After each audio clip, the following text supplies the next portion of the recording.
Thank you. Thanks, Kim. All right. So we are going to kick things off.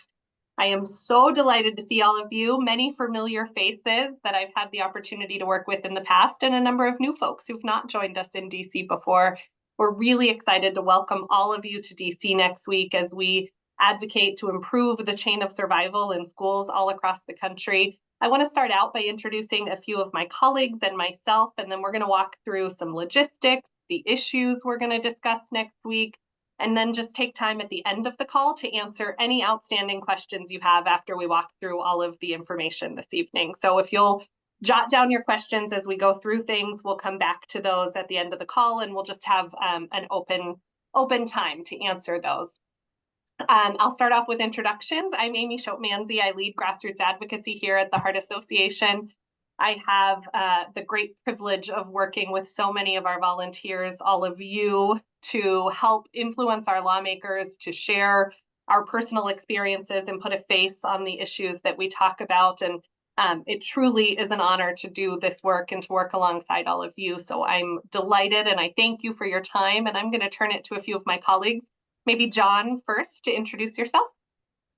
Hi, good evening, everybody. My name's John Lochner. I'm a federal government relations manager for American Heart Association in Washington, D.C. I'm mainly one of our lobbyists that focuses on public health issues, including sudden cardiac arrest. I'm going to be we are fearless leader as we go up to Capitol Hill next week. And I've been doing a lot of the lobbying work for the legislation that we're going to be advocating for. So I'm really happy to see everybody today and look forward to the discussion. Thanks, John. And Graham, would you say hello to folks? Sure. Well, good evening or afternoon, depending on time zones, everybody. My name is Graham Wilson. I am the grassroots manager for the Heart Association on our federal advocacy portfolio. So I work with Amy and the regional grassroots managers to find ways to connect sort of all of your work to the work that John is doing in terms of lobbying Congress. Excited to talk with you here. Thanks, Graham. And many of you have been hearing from Kim Ross. I'm going to ask her to introduce herself. And also, I hope that you have a pen handy. If not, you can get this information in the follow-up email. But if you have a pen handy, Kim's going to share some important information with you. Thanks, Amy. Hi, I'm Kim Ross. I'm the project coordinator for the grassroots team, and I work with Amy and Graham on a daily basis and have been working on the fly-in extensively. So what I wanted to do is give you my telephone number in case you need anything or have questions this week or next week, including when you get to the fly-in. And I will also put this in the chat box, but my phone number is 717-497-1706. And as I said, if you have any questions or need anything, please do not hesitate to contact me. Thanks so much. Thanks, Kim. Kim is the incredible contact behind making sure that your hotel reservations are all in place, ensuring that your information has made it correctly to our meeting schedulers and all those sort of things. So as she said, if you have any difficulties during your travel or once you're there, feel free to call Kim and she can help you through any challenges you might encounter. Thanks so much, Kim. I'm going to dive in. If you'll bear with me for a moment, I'm going to share just a few slides on the screen to help us walk through a little bit of information, our schedule of events, and what you can expect from your time in DC. And then after we do that, walk through the schedule, I'm going to turn it to John to talk a little bit about our issues. And then we'll come back and just talk through a number of the logistics things like meals and what to wear and those kind of things while you're in DC. And then we'll take questions. So bear with me while I share our slides here.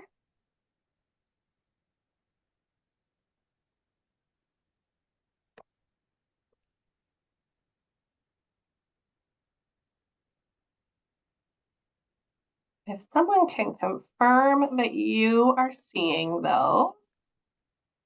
We can see them, Amy. Thank you so much. I appreciate it. I am going to just walk you through a few things, but first I want to share something really exciting. You all are joining us in Washington, D.C. during what is the American Heart Association's centennial year. The Heart Association in 2024 is celebrating 100 years of progress. It's been an incredible start to the year, and there's lots of exciting celebration to come. Our official birth date or anniversary is in June, so it's coming up here very soon. And so it makes our time together in DC incredibly well timed to celebrate the 100 years of the American Heart Association. So in addition to the fly-in activities I'm going to talk through, we are inviting all of you who will be there with us in DC to join us for a special reception at the hotel where we're holding the event that evening, Wednesday evening, May 22nd. It'll be a reception where all of our advocates can come together and celebrate and enjoy some hors d'oeuvres and music and just a really fun celebratory atmosphere. There will be a photo booth and lots of exciting stuff happening. We'll be joined by some members of Congress who are joining us to celebrate, by some of our partner organizations and others in DC who want to come toast and celebrate the American Heart Association. So we hope that you will be excited about celebrating 100 years with us while you're there in DC. And so I want to talk through the full schedule of events in addition to that special occasion. When you arrive in DC on Wednesday, I know some folks, because of travel necessities and flight options, are coming in a little earlier, but for the purposes of our event, things officially kick off Wednesday, May 22nd. I know a lot of folks are traveling early that morning. We thank you for doing that. We kick things off with a registration opening at noon on Wednesday. You do not have to be there right at noon. Registration is available from 12 to 2 p.m. At the hotel, and I'll talk in a little bit about the hotel address and all that sort of stuff. But registration 12 to 2 p.m. That's East Coast time at the hotel. Our training officially kicks off at 2 p.m. So we'll all be in a large hotel ballroom together where we'll walk through in depth. John's going to talk a little bit about the issues tonight, but we'll really dive into those that day. On Wednesday, you'll have a bit of an issue briefing, and then we'll do some fly-in essentials training, things like how to have a great meeting in your lawmaker's office when you get up there Thursday, how to interpret all the pieces on the schedule, what those mean, just how to have a really great experience and tell your story in a compelling way.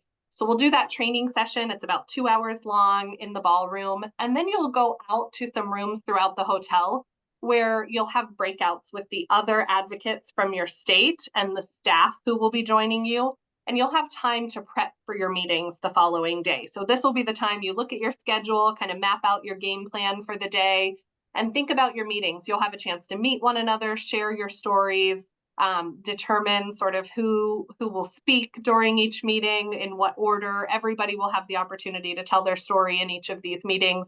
But you'll want some time to come up with that plan together. So this 4 to 5 p.m. hour will be your chance to meet one another, get to know each other, and plan for your meetings the following day.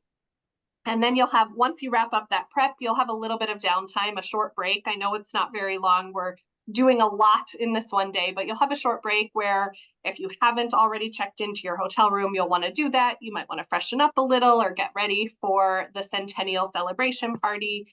So you'll have a little downtime from 5 to 5:30. And then the centennial celebration, that party I was talking about, will occur from 5:30 to 7:30 p.m. back in that ballroom where we were doing training.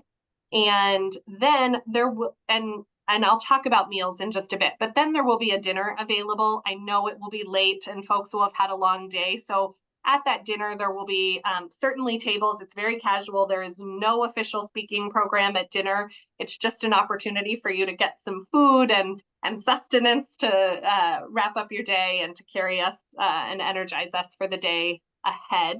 So you'll have a chance to have dinner. There are tables certainly available for everyone to sit and mingle over dinner, or there will be an opportunity for you to grab and go if you're a bit tired from the day and you want to take your dinner with you. That'll be just fine too. If you just want to go somewhere quiet and relax a little, we understand. And then on Thursday, we will reconvene in the morning. Breakfast will be available beginning at 7:30 in the morning. We have a program that begins at 8 back in that ballroom. And it lasts from about 8 to 8:45. And during that program, you'll have the opportunity to hear from some of our partners, some folks from the Hill.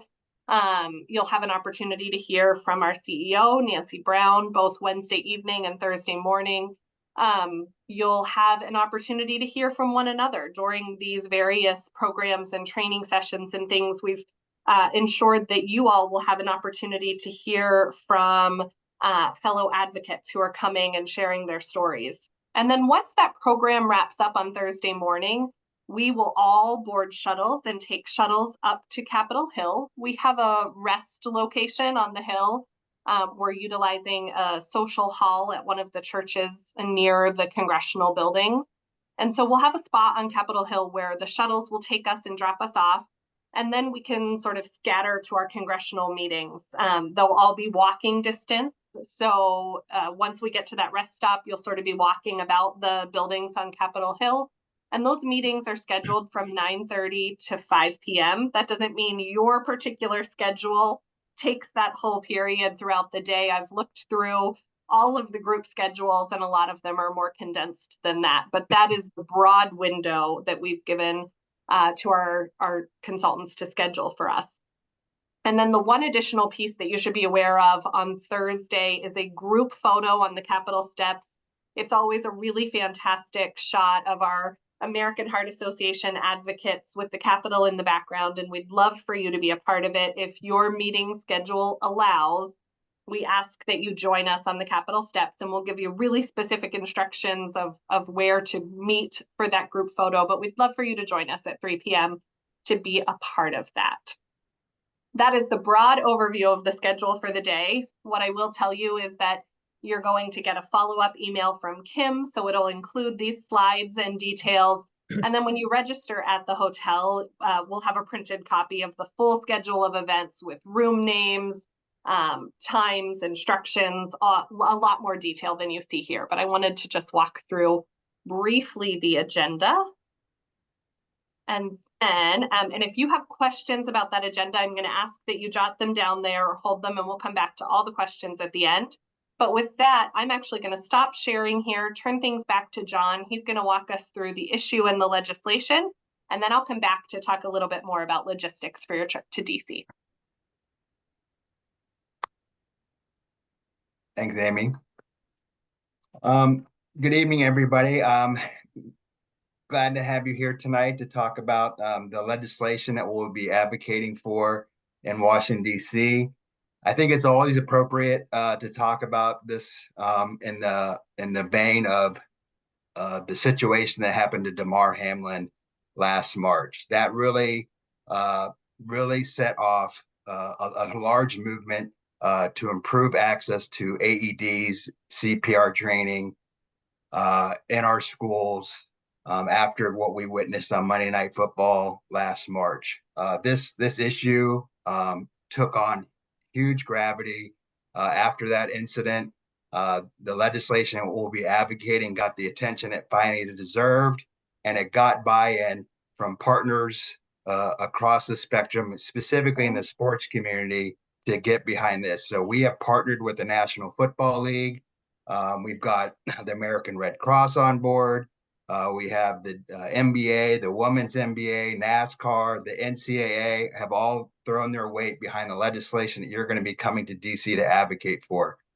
The legislation that we're hoping to get passed is the Access to AEDs Act or the HARTS Act, depending on which chamber that you're going to be lobbying for before. So both bills would create a federal grant program to help schools purchase AED devices and related equipment, provide training for students, staff, and school volunteers, as well as coaches on how to conduct CPR and how to use an AED device, and also to establish cardiac arrest emergency response plans. So those are the three major provisions of both bills. So we're really excited that this bill, these pieces of legislation are going to get the consideration they deserve. Now, the reason that we're talking about two separate bills is that this is sort of basically government 101 that you may have stored in your high school memory from government class, but the Senate has a bill and then the House of Representatives has a bill. They're both similar, but they both have different sponsors and leaders who are pushing this legislation through Congress. So luckily, we have Senate Majority Leader Chuck Schumer is the lead sponsors of the Access to AEDs Act in the United States Senate. So there couldn't be a more powerful and an influential member of Congress to have in your corner on this bill. The HEARTS Act on the other side is sponsored by a gentleman named Congressman Frank Pallone Jr. from New Jersey. He had several constituents, high school athletes who collapsed and died of sudden cardiac arrest during a sporting event. And that is why he became involved in this issue. He has sponsored the HEARTS Act several times and to no avail. The same thing happened with the Access to AEDs Act. This legislation has been considered by Congress several times, at least 6 years of consideration. But like I said, the Damar Hamlin incident really gave this legislation the engine and the wheels to move forward. So we're really happy that we think there's a really good chance that these bills pass. But it's really going to take the efforts of you to convince Congress that they really have to act. So right now, the American Heart Association has already testified before Congress. We had the chief of cardiology from Johns Hopkins University. He's our former president. He came and testified before a committee about this legislation and the need to pass this bill. We had a committee hearing and a vote on the HEARTS Act that made it through the committee unanimously, which is unusual these days. We had both Republicans and Democrats unanimously push this bill through. And we're just waiting for the Speaker of the U.S. House of Representatives to bring this bill up for a vote. That would be the HEARTS Act. And I'll go over this in further detail when you come to Washington, D.C., so that you're prepared to talk about this. But we are actually making a lot of progress on this legislation. It's a great opportunity to be in DC. Oftentimes, if you come to Washington, DC, advocates get to talk about their preferences and their priorities and their desire to have legislation passed, but oftentimes it doesn't lead to anything. But these bills actually have a chance to pass. There's ongoing discussions between committees. The authorizing committee in the Senate is expected to consider this legislation in the coming weeks.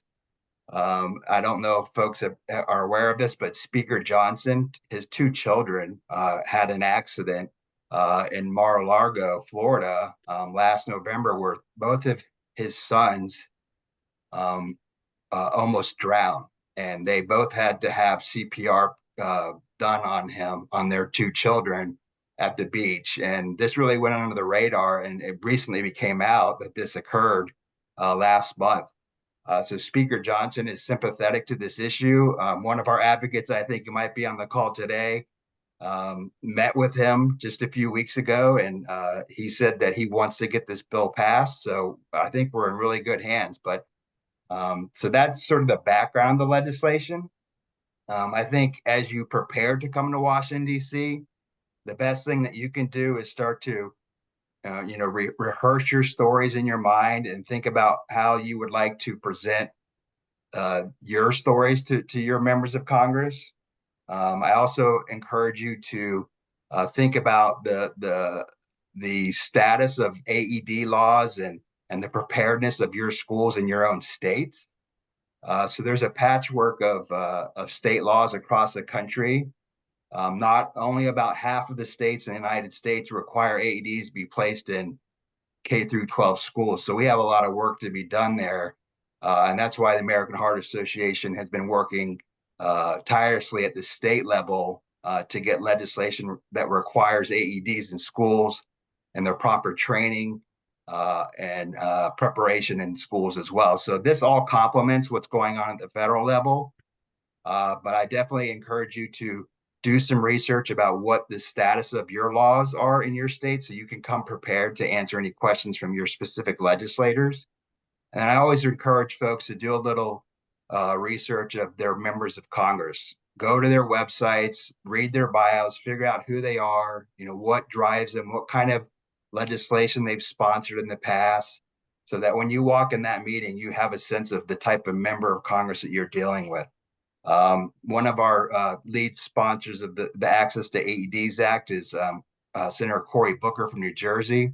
He's a former NCAA football player from Stanford University.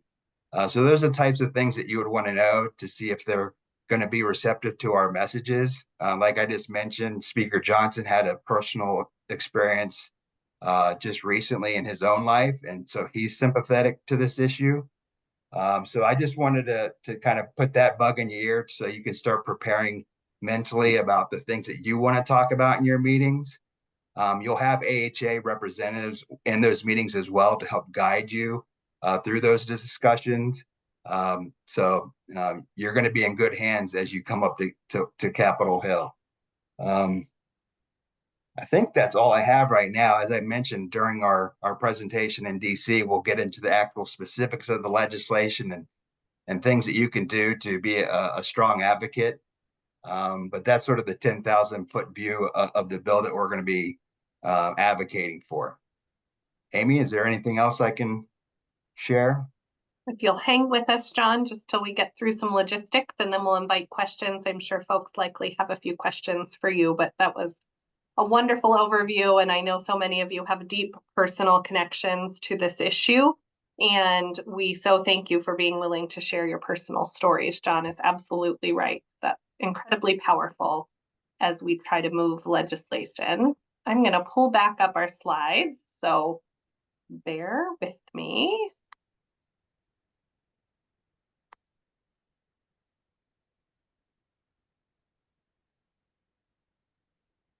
All right. Just a thumbs up, John, if you can see those slides again. Thank you. Okay, I'm going to move into talking a little bit about logistics for your travel to Washington, D.C. next week. Again, you'll receive this in a follow-up email, but if you have a pen there and you're taking some notes for travel, I wanted to be sure you have the address of the hotel. We are conducting the event at the Westin Washington, D.C. downtown. That hotel is located at 999 9th Street Northwest. This is also where you have hotel rooms reserved for your time in DC. Just a couple of things. Hotel confirmation numbers will be sent to you individually later this week by your staff partners. So you will receive your confirmation number along with your check-in and check-out date. And you can just confirm everything looks correct there when you get that message this week. But we've reserved rooms for all of you based on the travel that you booked and communicated to us. So you'll get hotel confirmation numbers this week. I know a few folks have asked about those. They are forthcoming. At check-in, when you arrive to the hotel, I know a lot of folks are coming in very early Wednesday morning. They may not have all of the rooms available. Obviously, folks have to check out and they have to get them cleaned. That's a-okay. If you get in and rooms aren't ready yet, you can leave your bags, your luggage with the bellman there in the hotel until your room is ready. There's space throughout the hotel with some seating and things you certainly are free to take advantage of while you wait for our event to kick off. As you go, I'm just going to address checkout now too. I know that's a little later in the agenda, but when you go to check out on Thursday morning, you are going to want to check out before you head to Capitol Hill, assuming you're leaving DC on Thursday. When you do that, you have a few options with your luggage. One, you may leave your luggage upon checkout with the bellman at the hotel. If your meeting schedule allows for you to go back to the hotel and get that luggage before you travel to the airport for your flight out of DC. If not, or if you just prefer, you may bring your luggage with you, take it on the shuttle to Capitol Hill. You may not bring luggage into congressional meetings. Do not plan to bring suitcases with you into Senate meetings or House meetings. But what you may do is bring your luggage to the Hill, to that rest location I mentioned. Will be at the Lutheran Church, just behind the Supreme Court, in walking distance to all of those House and Senate office meetings.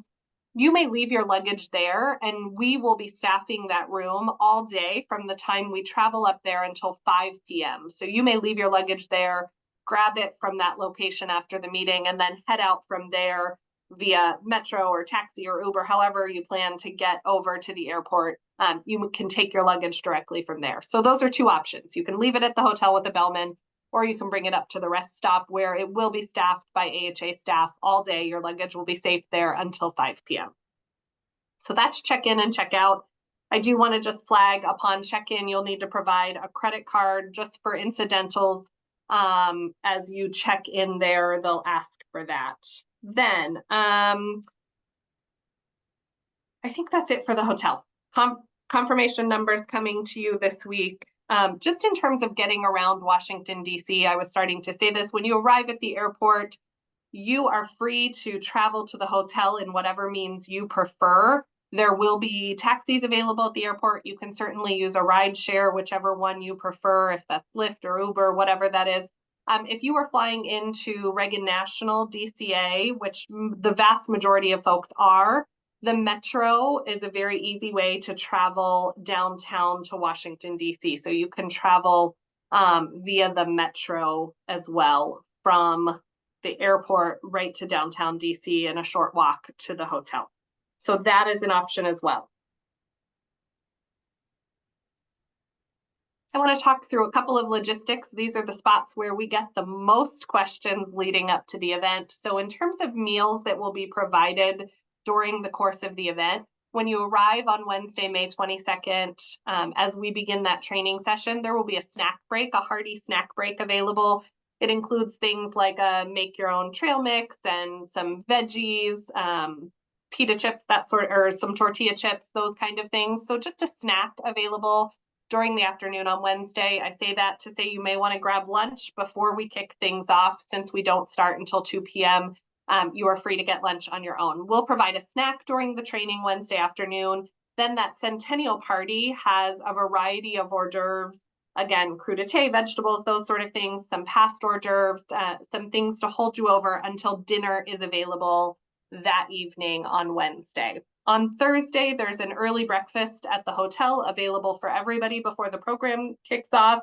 And then your meeting group will get lunch as your schedule allows. Just depending on your meeting schedule, you'll have an AHA staff leader with you who will make arrangements for your group to get lunch Thursday.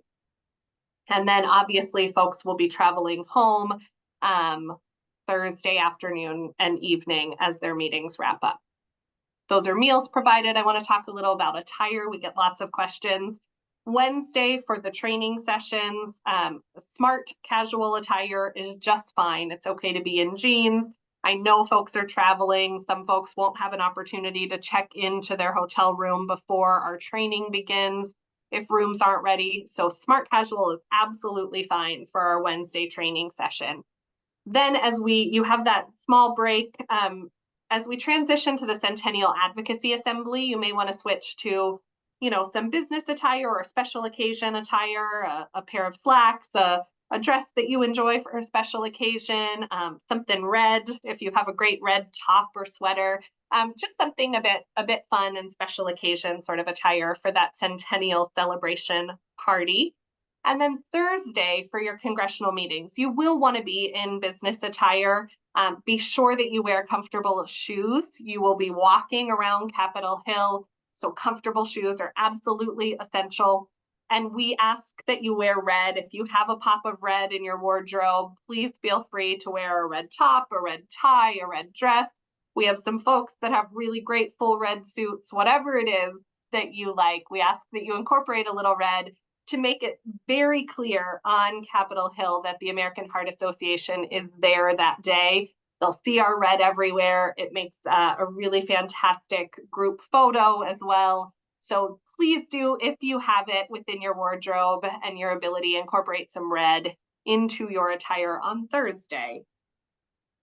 I'm going to shift and talk just a little bit about what to expect for your congressional meetings. So we work with a group called Soapbox in Washington, D.C. They schedule thousands of congressional meetings every year. Soapbox is scheduling meetings for each of you with your members of Congress you will receive that schedule in a couple of different ways. This week, you'll receive an email with an electronic schedule and instructions to access Soapbox's mobile site. That mobile site will be really handy. If you're comfortable using a mobile phone, you will likely want to bookmark this site. It will include your schedule. It will update in real time if there are any changes to your meetings from those Hill offices. It also will have our talking points loaded in there, the schedule of events, or the agenda for our event, those kind of things. So that site will be really particularly handy for you, and I'd encourage you to get comfortable with it once they send you the email with instructions. Final schedules, an actual printed copy of your schedule will be available to you at the event. You'll get those in those state breakouts Wednesday afternoon, and that will be a good time to go over them, make sure everything makes sense and works and all of that. Soapbox will be on site at our event Wednesday afternoon. They'll join us for a part of that training, and then they'll have a help desk available there as you review your schedules.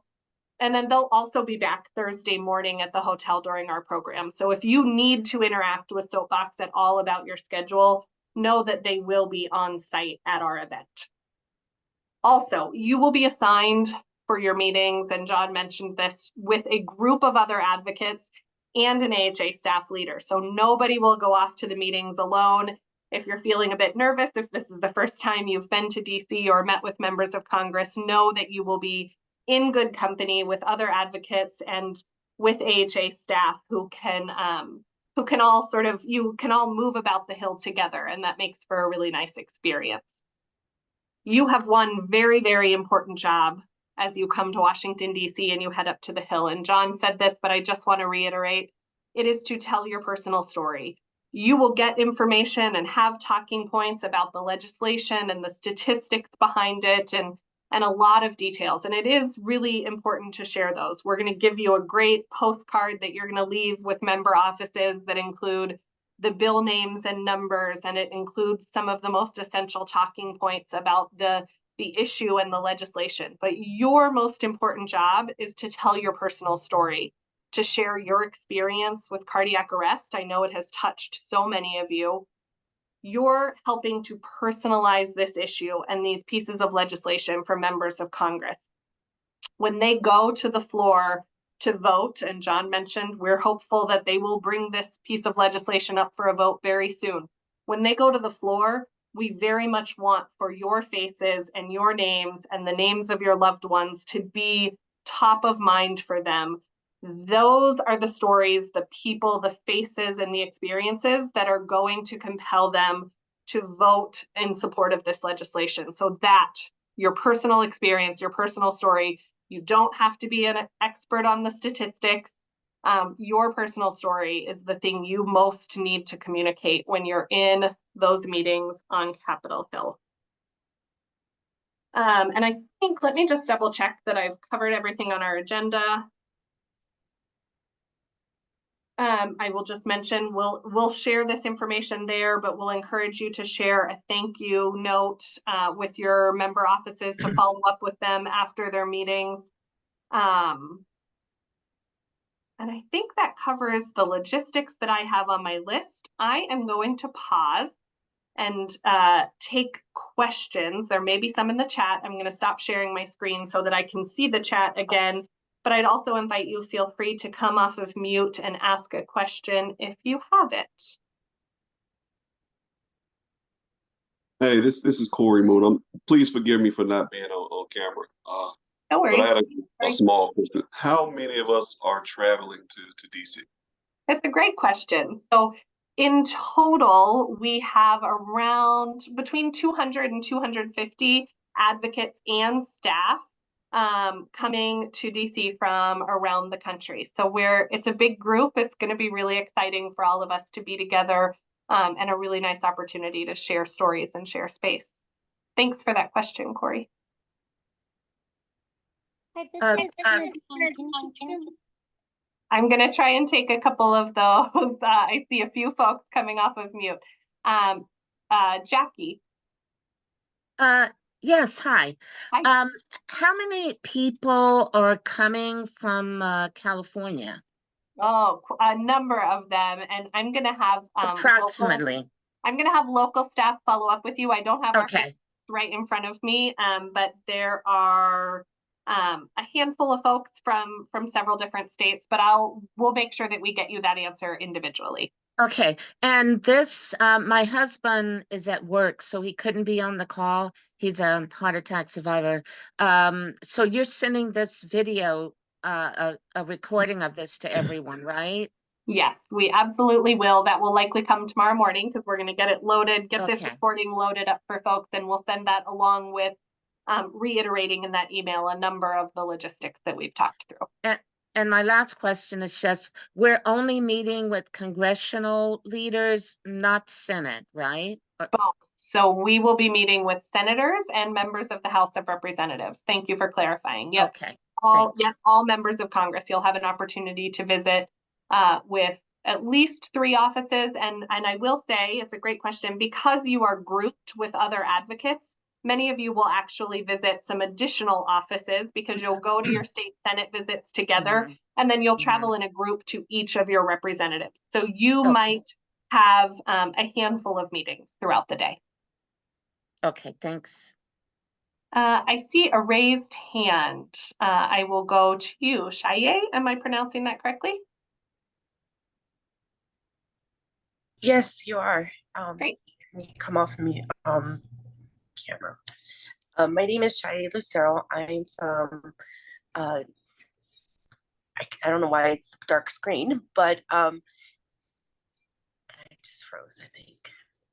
That's okay. We can hear you fine. So Okay, you can hear me. Yep. Okay.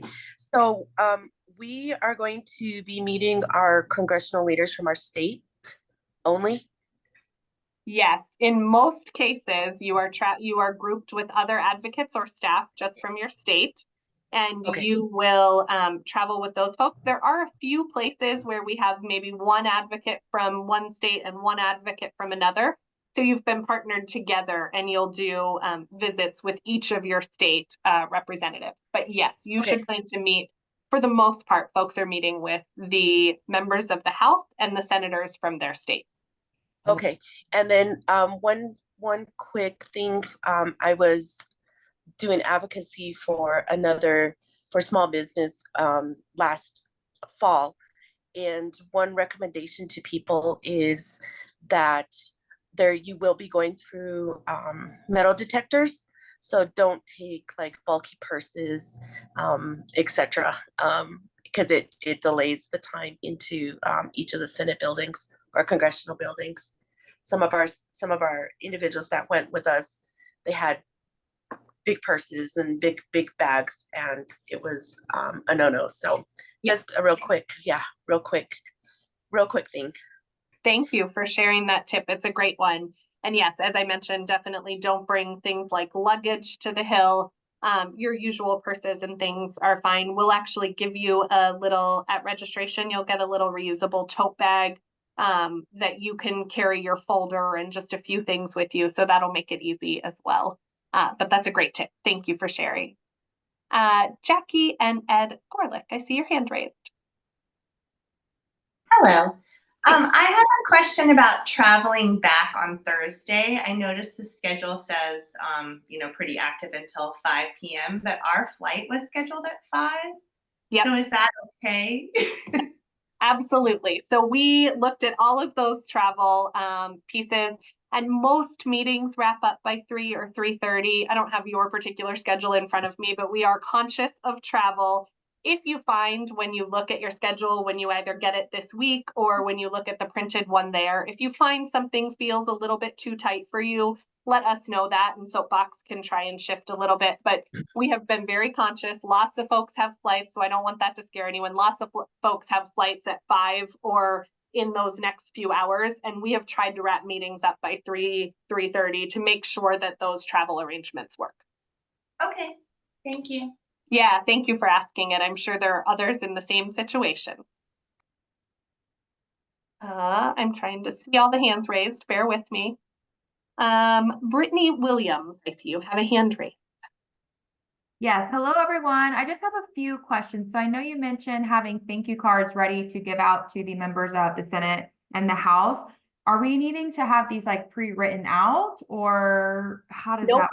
It's a great follow-up opportunity. So you don't need to have them with you. When you go back, you can, when you go to your meeting, they'll often give you a business card, almost always, of the person you met with.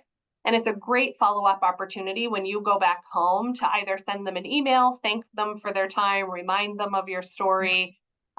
It's a really great opportunity, or a handwritten note is really nice, and you can drop that in the mail when you get back home, that sort of thing. So do not feel like that's something you have to prepare in advance. Okay, so it's after the fact. Okay, I just wanted to make sure, because I didn't know if we were carrying all these thank you cards with us. Nope. And then another question about the dress code. I know everyone's recommending comfortable shoes.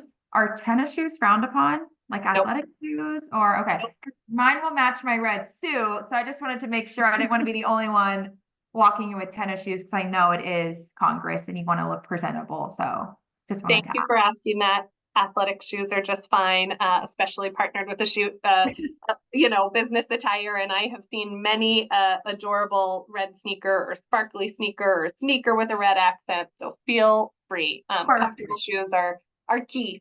Okay, awesome. Thank you. Yeah, thanks for asking. I see just some initials, I think. So L. Nauman, I don't know your first name. Hi, Amy, it's Liz. Hi, Liz. I'm looking at the list. Hi. It's okay. Best way to remember is everybody always says Newman, but it's like, nah, man. That's the easiest way to remember it. So, Perfect.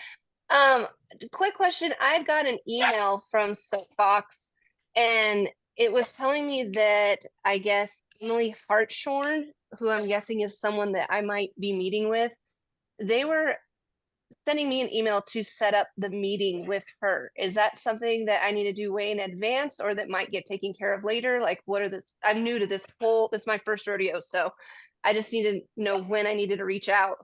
Yeah. Thanks, Liz, for the question. A few of you may have gotten individual outreach occasionally, not often, but occasionally an office on Capitol Hill will, and I see there's lots of stuff happening in the chat. So please continue. We have a lot of staff on who are dialoguing with you. A few of you may have gotten individual outreach because occasionally an office on Capitol Hill will push back or be a little hesitant, or their schedule is packed, or they want specifically to hear from constituents within the state. And when that is the case, your personal outreach can help with that meeting. So let's follow up on your individual situation. We can reach out to you. But yes, if Soapbox has reached out asking that you help prompt that, sooner the better. It gives us the best chance of getting that meeting. Thanks. I see your thumbs up. All right. I'm trying to balance. Yeah. All right. Are there other questions? Feel free to come off mute. I think we've worked our way through the hands that I see here on the list. Well, Oh, hi, Karen. Yes. I think I'm off mute. This is Karen Dean. I just couldn't find the little hand raise thing on No here. worries. I apologize. Hey, quick question. So I know that we're setting up meetings, and I know we need to prepare our stories, and we obviously want them to be impactful, and I know that we're not going to have much time. How much time do you think we estimate these meetings to be with the members that we meet with? Especially if we're sharing with, we're partnering up with other survivors and whatnot. So can you give an idea of that? I will, absolutely. And John, you can certainly weigh in here too. Meetings are typically about 15 minutes. It's not very long. You have about 15 minutes with the member of Congress or their staff, and you will want a few folks to speak. So when you meet the day before, it's a really good idea to walk through.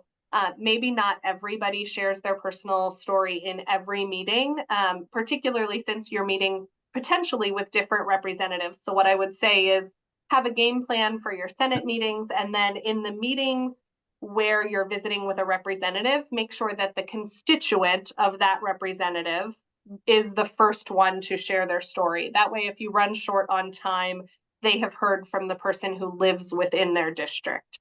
But you can plan for about 15 minutes. None of the groups are incredibly large. It's usually just a couple of advocates in each of those groups that will be going together. So you can cover a surprising amount of ground in 15 minutes, but it is good to know that time is short. It's a great question. John, anything you would add on to that?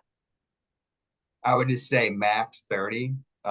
Keep that in your mind, because you also don't want to run long.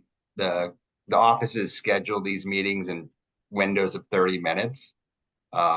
Mine usually lasts about 20 minutes, 30 minutes is, I feel like I'm having a really good meeting if the staff person or the members asking lots of questions and showing interest in the issue. But if you get over the 30-minute mark, you might start getting the rolling of eyes type things. So just because of their tight schedule. So that would be my best advice on that one. Thanks, John. Other questions? Brittany, go ahead.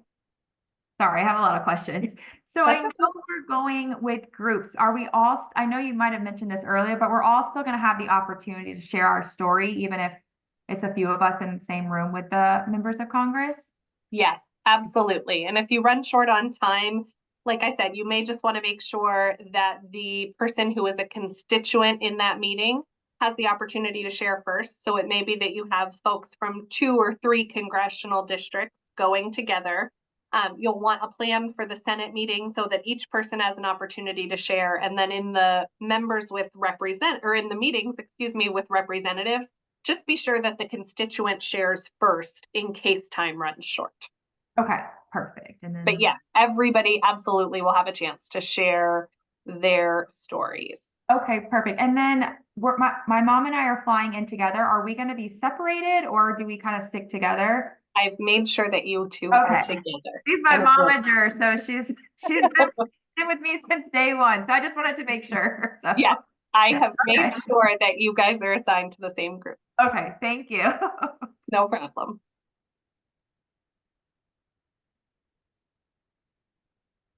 Any other questions? Amy, it's Betsy. There is a question in the chat about the training sessions on Wednesday from Gary. He wanted to know if those will be recorded for those who are arriving Thursday morning. And I wasn't quite sure what your plans were, but I'm sure we can provide them with some information, but I thought you might want to answer that for everyone. Thank you, Betsy. As you can imagine, I'm looking at hands and videos, and I didn't see that in the chat, so I appreciate you calling it out. We will not be recording Wednesday's training sessions. If somebody is not going to arrive in time for those, and I think that is a very rare exception across our audience. So if that is the case, we'll want to connect with you individually and make sure that we get you the information, the fact sheets, the talking points, that sort of thing. So do connect with your staff person if that happens to be an issue that you are experiencing, and we'll make sure to get you the information you need. Thank you for calling that out. I see lots of folks connecting from their states. And I will flag if nobody is raising their hand or jumping in the chat to say that they are coming from your state. Hi, Mr. Ferguson, 1 second.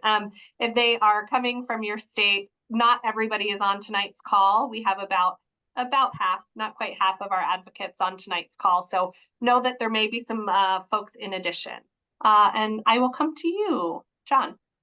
Yes, Amy, I've been there before. Yeah. And I would like to say this, and please don't think I'm being condescending or anything, but when we meet with these people, we must remember that they work for us. They're our representatives. So don't be afraid to tell your story. 100%. You could not be more correct. These folks are elected by you. They're sent there to do a job and to represent you. And you should feel quite comfortable and confident going to them and telling them how you'd like them to do that job, what you'd like them to support. That is absolutely their role. I couldn't have said it better. John, were you going to weigh in there as well? No, that's exactly right. You have the right to ask them to take action, and that's what we want you here for, to ask them to not only listen to your story, but to do something about it. And there is an opportunity right now. I see a raised hand, Yamasita. Hi, good evening. Thank you. I lost audio for a little while, so if this question was already answered, I apologize. I remember an email maybe a week or so ago requesting information about you as an individual because like a kind of get to know you maybe document was going to be sent out so we could get to know our fellow advocates. Are you all going to send that out before we depart our home areas? Yeah, so some of those requests are specific to your states or your regions. Some of our regional or state staff, your staff partners, put those together for your groups. So that's not a broad sort of guide that we're doing for everybody, but I suspect that was an activity based on your state or your region and your particular leader. And I will allow them to follow up with you and let you know, but I suspect that's something they will share. Okay, wonderful. Thank you. Yeah, absolutely. Amy, can I just add something? Because it's on my mind. Please do. I know I mentioned that, you know, it's helpful for folks to research their own states. When I meet with members of Congress and we have to cover 50 states, they're all different. Just doing a quick Google search on AED requirements in schools and then enter your state, you'll find some good resources that will tell you the existing laws that are in place. And then we're going to be meeting in regional groups, and you're going to have folks from the states from our teams who will be able to clarify any questions about the status of the laws in your state. So just wanted to make sure that you feel prepared as you come into DC. Thanks, John. That's a great tip. And I will say, when you receive your schedule from Soapbox and when they go over them during the Wednesday training session, there are indications on that schedule if somebody is a co-sponsor already, if they're on a really important committee. All of those sort of things are marked on your schedule, and Soapbox will go over that with you and explain what, you know, the letter means and that kind of thing. So you will have some of that information, that essential information about your lawmakers, available to you as you go into those meetings.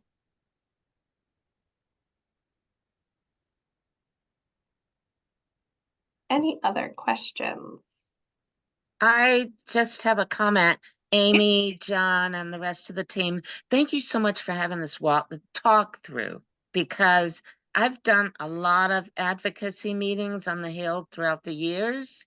And this is so nice to know all of this great info in advance, because with the other meetings, I always ended up with a lot of questions right there. And this really helps. I really appreciate it. This is really organized and perfect. I love it. Thank you. Thank you for saying that. That's very kind.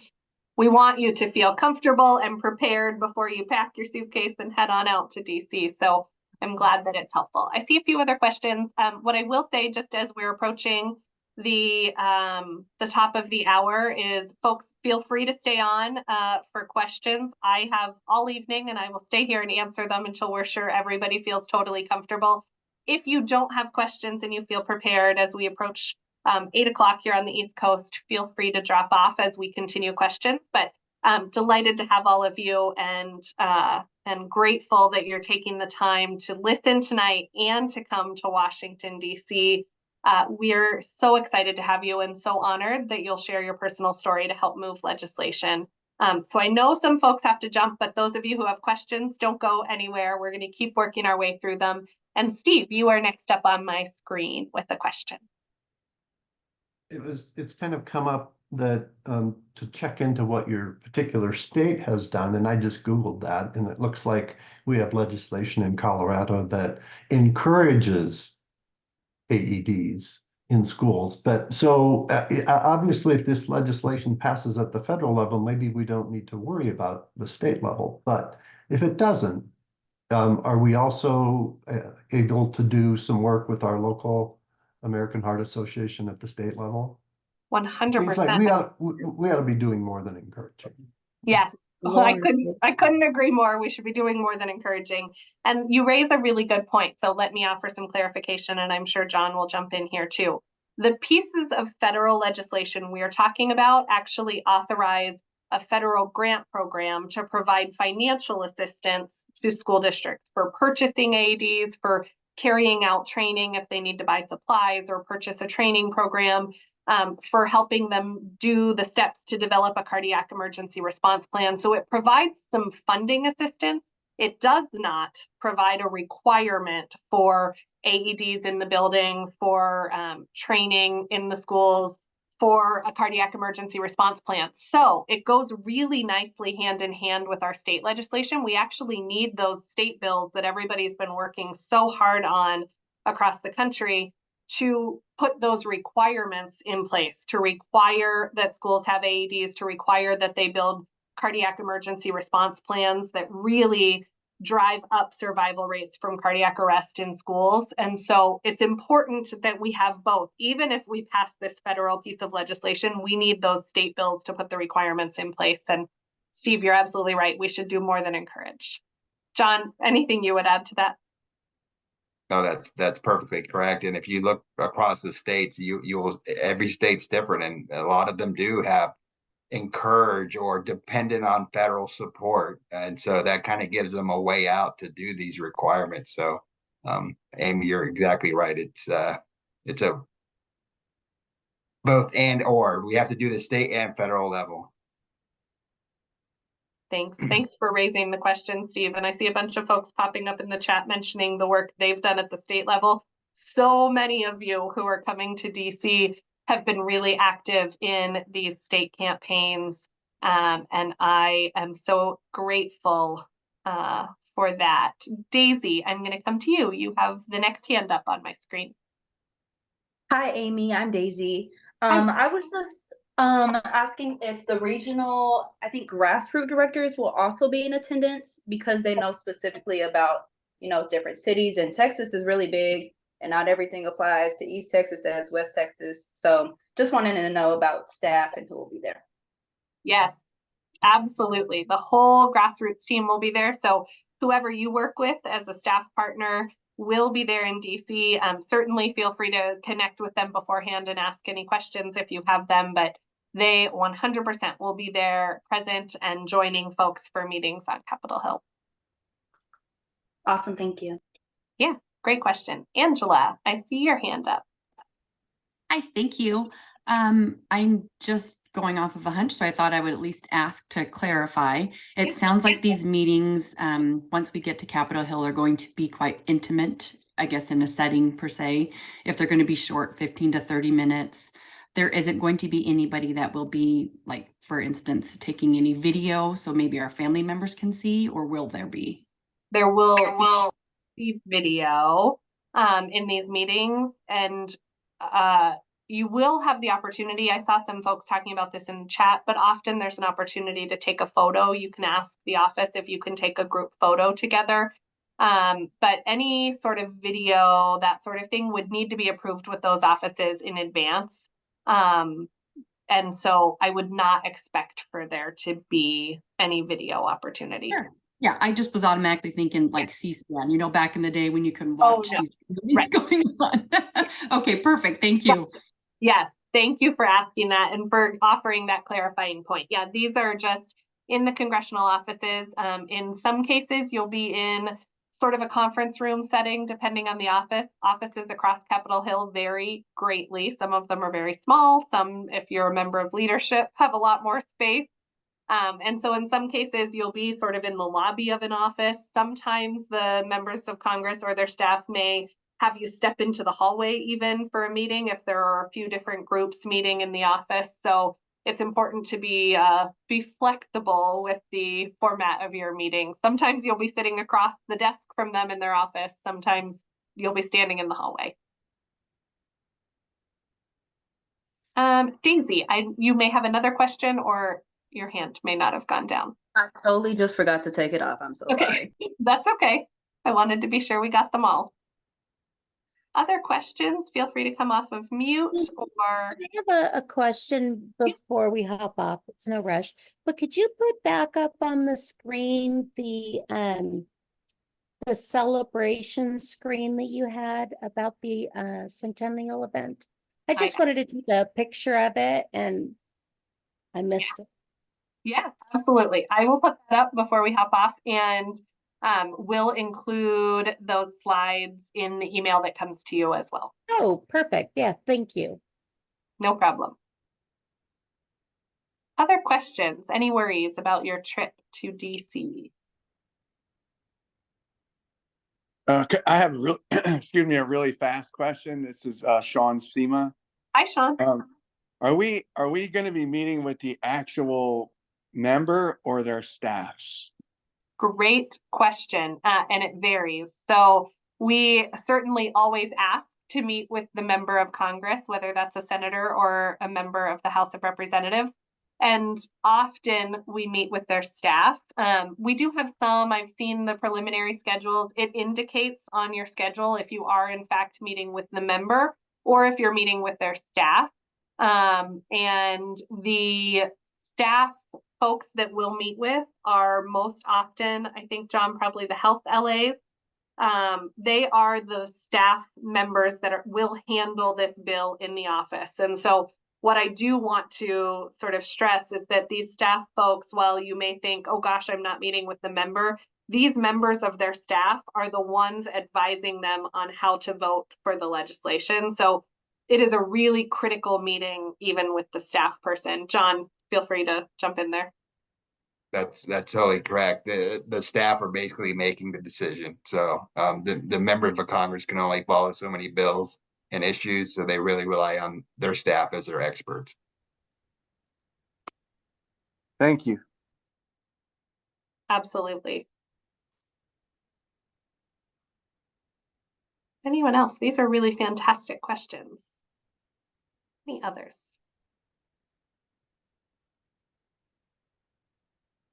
I am absolutely loving watching the chats pop up and all the folks making connections. I know there are some old friends and lots of new friends to make here. I think it will be really powerful and special for us all to be there together and connect and share our stories and our experiences. So again, thank you for taking the time to travel to DC. I know for so many of you that might mean time away from family or time away from work.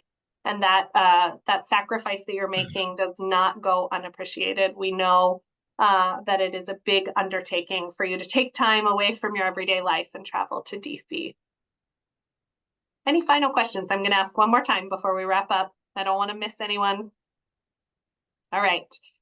We will send out this recording. You have Kim's phone number. If you have any struggles with logistics, travel, any of those sort of things, do give Kim a call. She'll be standing by to help out.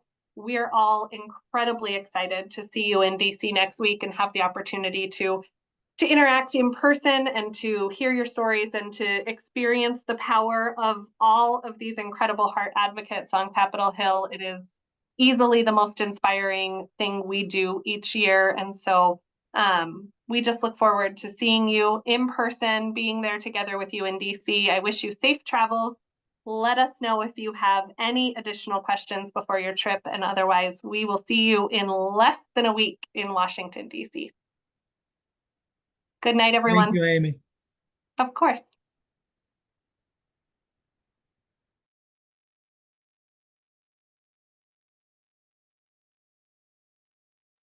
I'm going to pop that slide back up for you, Karen.